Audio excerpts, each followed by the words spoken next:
If you want to go and hide, blame it on your guide. Here's your look at the NECA Creepshow, The Creep.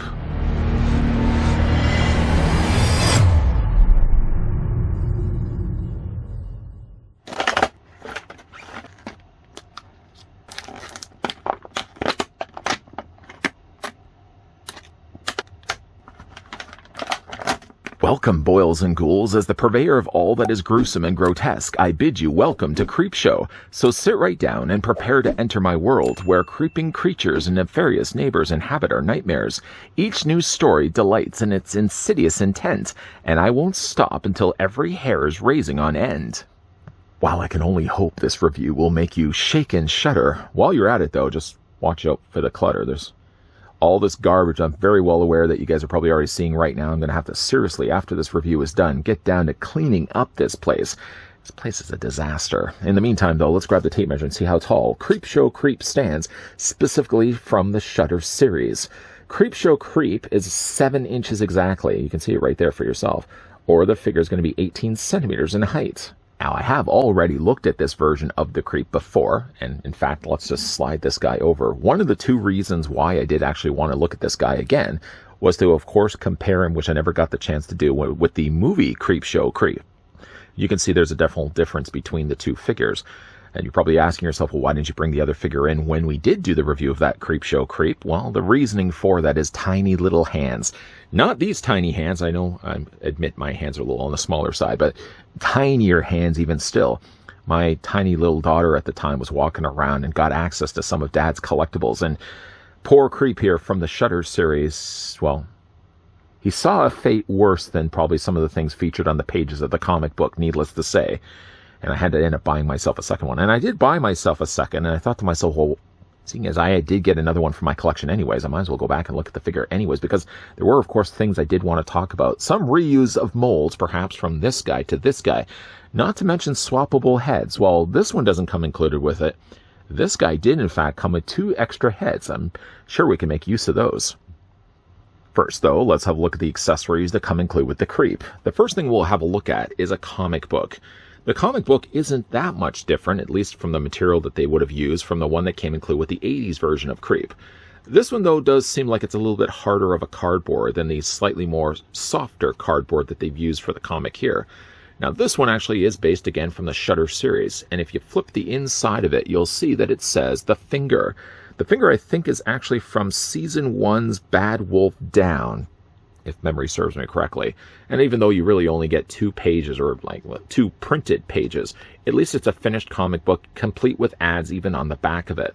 Now, this can be held in his hands. The defaulted hands aren't going to be doing much of anything, but he does, though, technically come included with a gripping hand. The hand, you can simply then take the comic book, if I can actually pick it up here, pick up the comic book, and you just slide it in between his fingers. You'll be happy to know, first of all, that the plastic that they use for the hand is fairly soft and easy to manage. Simply just take the comic book, fit it in between the hand, and the Creep has the way to display it, or be displayed along with it like this. Of course, you can't swap out the hands. The hands are actually pretty easy to do. You're only going to get, obviously, just one hand, so you're not going to need to really swap out this one at all. Just take the hand and wiggle it off the provided forearm. I would always suggest it's best to probably remove it by wiggling it. Don't just yank it, just in case the plastic is unforgiving and it doesn't want to free itself. You'd hate to really break the plastic. But you can already see, like, the plastic is fairly soft. It might have been a point I even mentioned before when we looked at this figure the first time.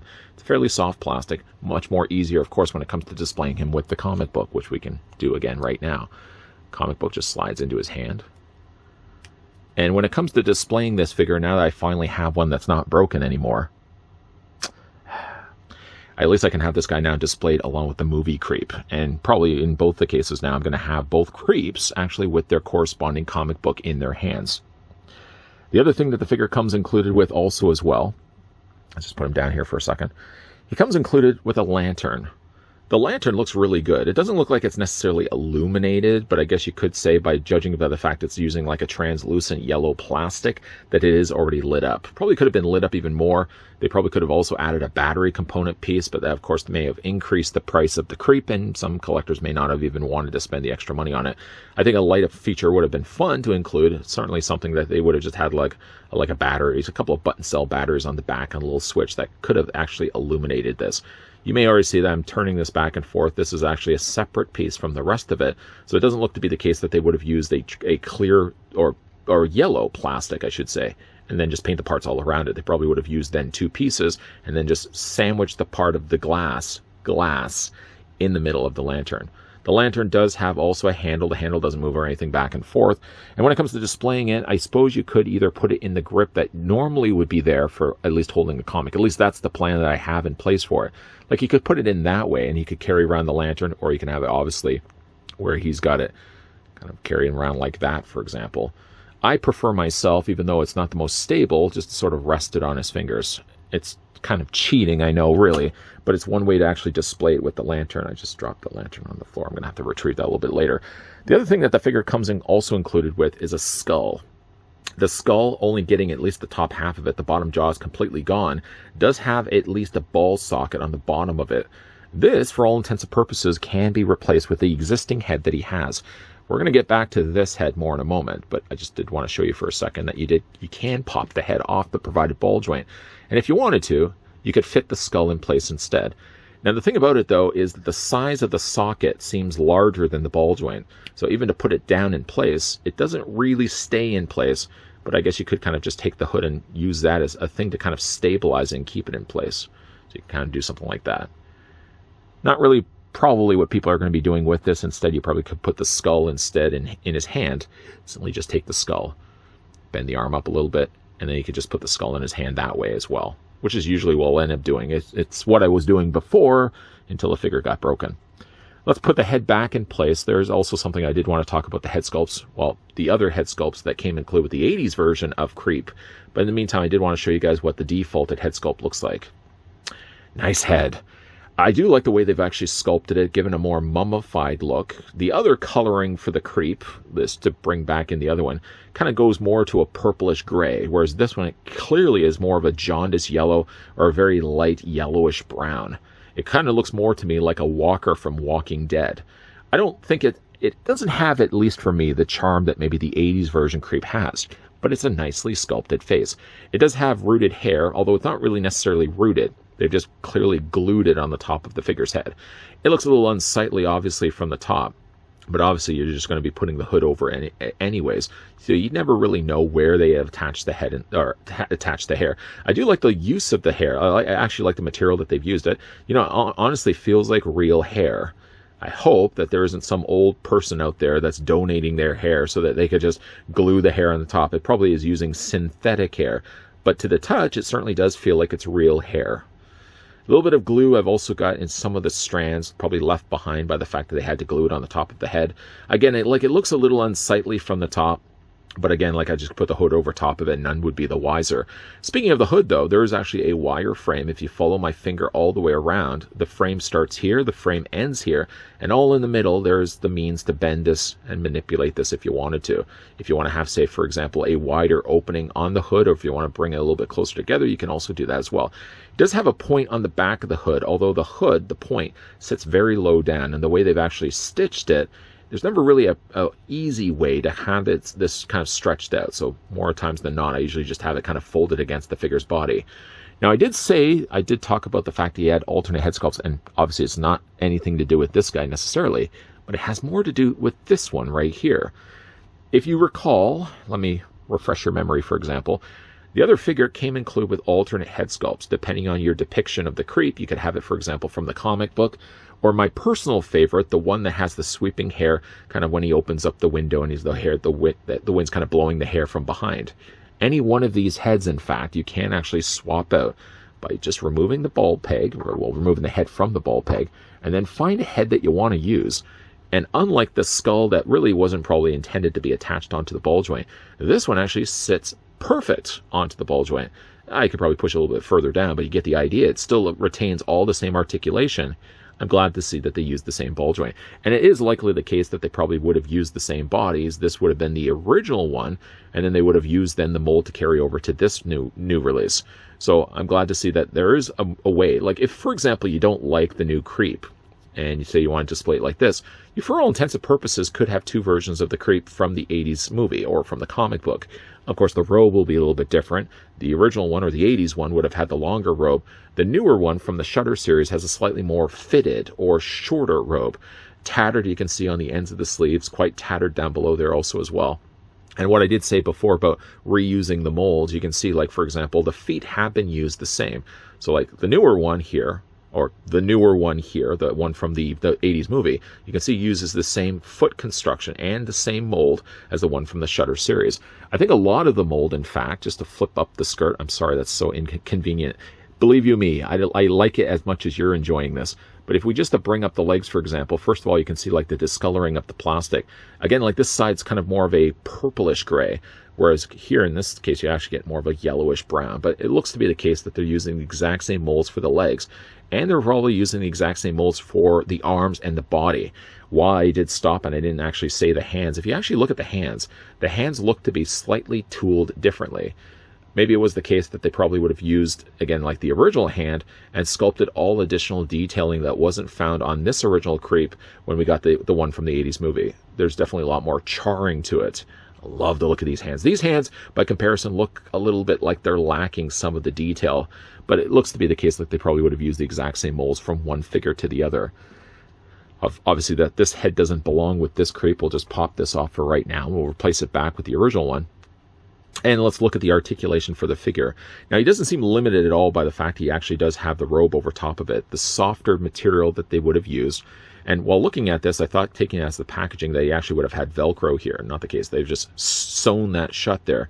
But the material is pretty forgiving when it comes to the articulation for the figure. So for creep, for example, that's one thing that will happen quite frequently. When you do bring the head up, sometimes it's prone to popping off the ball joint. So just bring the head down, bring the head up, and you can also rock it back and forth. There's quite a range that you can get from this version of the creep. I guess it could be the same also for the other one, seeing it's using the same mold after all. The body is on an upper torso ball joint, so you can rotate that all the way around. Nice to see that. The arms are on hinge joints, so you can bring those arms out 90 degrees. I would safe to say he can actually bend at that. You can rotate the arm forward, bring the arm back. He has a swivel, and he also has a single hinge, I believe, only in the elbow. Let's just bring that back a little bit. Yeah, single hinge only in the elbow, and the hands rotate also all the way around. Legs do splits, as much mileage, I'm sure, as you can get out of a guy that's a decayed corpse. You bring the legs forward, you can bring the legs back. There's only a single hinge in the lower knee. You also rotate that back and forth. And the figure does also have still the same ankle articulation, which also rocks back and forth, the same as the case before when we looked at the other creep. The thing about it, though, is while we are going back to look at this guy again, he is technically the first time we got this figure, and then the mold again would have been reused for the 80s version of the creep. Honestly, for me, while I do like the idea that Creepshow got itself like a Shudder series, I still think I like this creep more so. Maybe not necessarily with that head. I just brought that one in for comparisons. I usually will default it to this head sculpt, which I decided just to kind of swap it out simply just so I could put the hood over top of his head. It would look a little bit more unison with the one that we got here from the Shudder series. Of course, when it comes to also displaying the figures, I do have myself the two versions of the comic book, one from the Shudder, one from the 80s movie. So then, of course, I have them displayed with their corresponding creeps. While it was a shame, unfortunately, that this creep, and there was actually two other figures that got broken. Now, this is fairly long ago, and that's one of the reasons why I never got the chance to kind of look at this guy, because again, I was looking to kind of get another one ordered, and then sure enough, I saw one day on Entertainment Earth they had restocked the creep, and I thought, you know what, why not? I have a couple of I have some extra, not that I had much of a budget to buy extra figures. I already have essentially a figure for, but considering that figure was already broken, I threw a couple of extra dollars and I ended up picking this guy up again. What I will end up doing with that other creep, I don't really know. I mean, his head was snapped, the ball peg was snapped on him, and his arm was snapped. I guess I could technically fix that if I just want to have a figure that doesn't have any mobility whatsoever. I probably could still display the figure, and maybe, I don't know, maybe I might just end up using the skull that comes included with that one, and I might just attach it onto the head so I can kind of get some sort of skull-looking creep instead. But I do like the fact that we did get two variations of the creep. I still, again, lean more towards the, again, like the 80s Creepshow creep as being my definitive creep. But I do like the design that we got here from the Shudder series, and he is at least different enough, even though he's sharing pretty much the same body underneath his robe. I'm sure new-time dads could probably relate to my story of coming downstairs one day only to find a couple of my figures on the floor with some of the limbs detached from their body. Not detached in the sense that I could easily just pop it onto a ball joint. Hey, that would be easy. No, instead, they were broken. Creepshow got it. This one right here that we looked at from the Shudder series. His arm, I think like his shoulder was snapped right off. His head was broken completely off the ball joint. Not even a case where the head was off.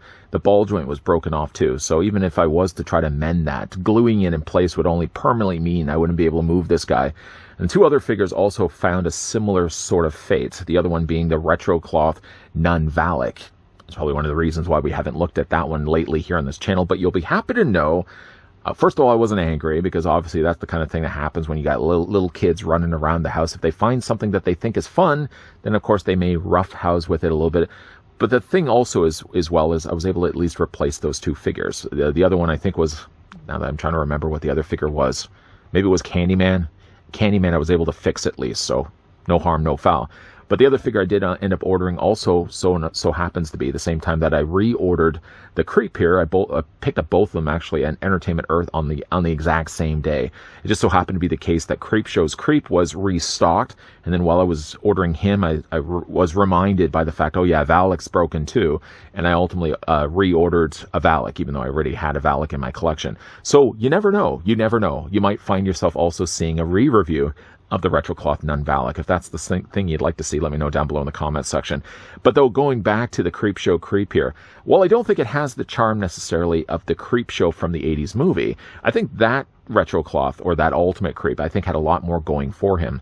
This one's a little bit more bare bones, but he still manages to get himself the comic book. He still gets himself a skull, whether you decide to put it in his hands or you attach it onto the ball joint. If though you choose the latter, attaching onto the ball joint, the head does still sit loose. You'll be happy to know, at least, as I show you in this review, one thing I was able to do by going back and re-reviewing this guy again.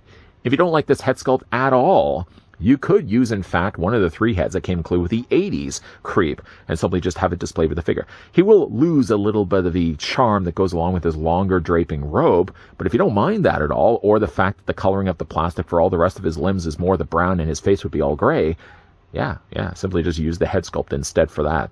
But what do you guys think of this Creep? Let me know down below in the comment section. And of the two that we've looked at here on this channel, the one from the movies, the one from Shudder, which one do you think is a better looking Creep? Let me know down below in the comment section. I had already mentioned, I'll mention it again, if you guys are interested to get this one for yourself, like I had to get this one for myself, click the link down below that will take you on over to Entertainment Earth's website. Anything FYI, by the way, that's in stock by using the link that's down below will save you right away 10% off the top. Wait, what?